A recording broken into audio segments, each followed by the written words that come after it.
What about the siege in Gaza? Is that permitted? So according to Torah law, Thank you for joining Hope for Humanity. This is merely a short excerpt from the full teaching, so you can find below the link to watch the entire video. Everything we do at Hope for Humanity is done with you in mind, so please leave your comments and thoughts below, and be sure to help us spread the message of hope. Thank you, and God Almighty bless you. before you lay siege on a place, you have to leave one area, one avenue open for escape. A complete siege on people like this is actually, and now I'm willing to be challenged on this. If you've got sources that can prove me wrong, I'm willing to look at them. But according to be asking this question right now, I'd have to say that a complete siege on Gaza is something that is not, the Torah does not permit. Withholding food and water like this is not something that it permits, because it says, the Torah says that you first have to approach a city with, and only surround them on 3 sides, and you have to give them an offer of peace.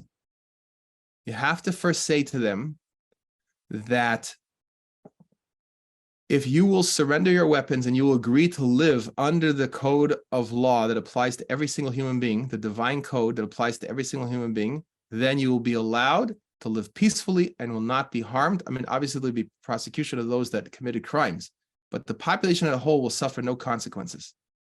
And the people, not only that, the people have to be left away that if they don't want to accept those terms, they have to be able to escape.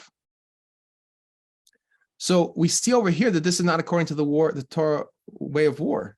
First of all, there's the telling them that they're going to bomb their buildings so they can leave is not what the Torah says. The Torah says, tell them that they have the opportunity to surrender as a community and give them that chance. Then give them an exit. Now, the interesting thing is, some will say, well, 1 second, they have Egypt on one side.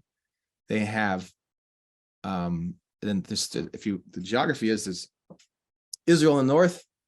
There's Israel on the east and towards the south, southeast, and then there's the ocean on the Mediterranean on the west, and then the sliver on the south is Egypt. So we have to leave one side open. So tell them they have to flee into the sea. I don't know that it constitutes a proper avenue of escape, because it's not realistic for people to escape by sea unless they don't have boats, they don't have any way of escaping. So, okay, are you supposed to call the International Merchant Marine to come and take them all out if they want to leave that way? Well, but there's no ships there. You at least have to dock them and say, there's not even there's no port.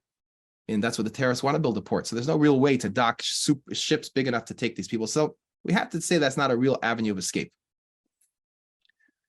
2 sides are, I don't know what the status of the army around those places right now on the Israeli border is, but it would seem the border crossings are closed. And what about Egypt? There's a Rafah crossing over there. The worst nightmare that Egypt has is that these Arabs will cross into Egypt. And Egypt has already sent warnings to the Israelis that they must not do anything that would push the Gazans into fleeing into Sinai. So it doesn't sound like there's really an escape route over there, because it sounds like the Egyptians are determined not to let the Arabs into the Sinai. Now, there's multiple reasons for that. One is that the Egyptians don't want the terrorists destabilizing Egypt. They also don't want, the whole world doesn't want to relieve this pressure cooker of Gaza, because they want to turn all the pressure against the Israelis. But that said, I don't see an avenue of escape for the Gazans. So now what's the practical avenue of escape? Because you want to say, okay, you could escape to the north to Ashkelon.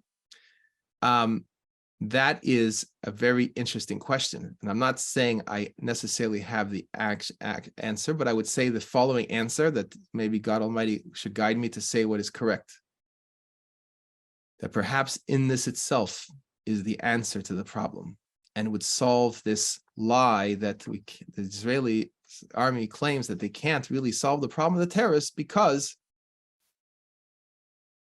the terrorists are mixed with the civilians. So perhaps this is the answer. I want to thank the person so much for answering this question, because I think it's actually giving us a brilliant, not that it's from me, but I'm saying from God Almighty, is giving us a flash of inspiration to see something that's really perhaps the answer.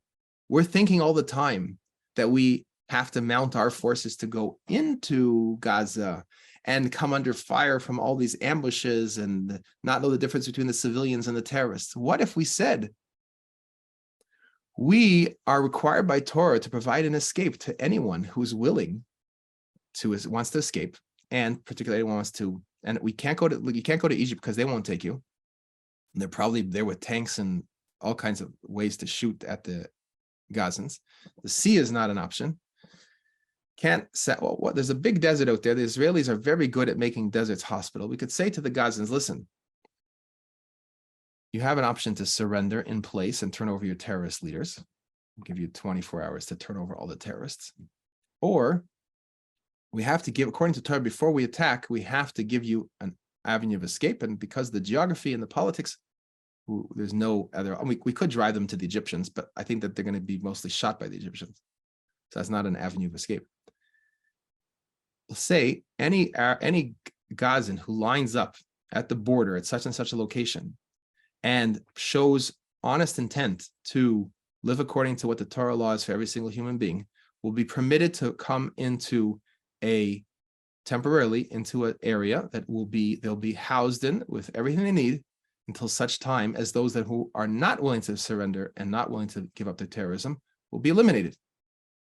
So then you bring these people, you interview each person. It's pretty easy.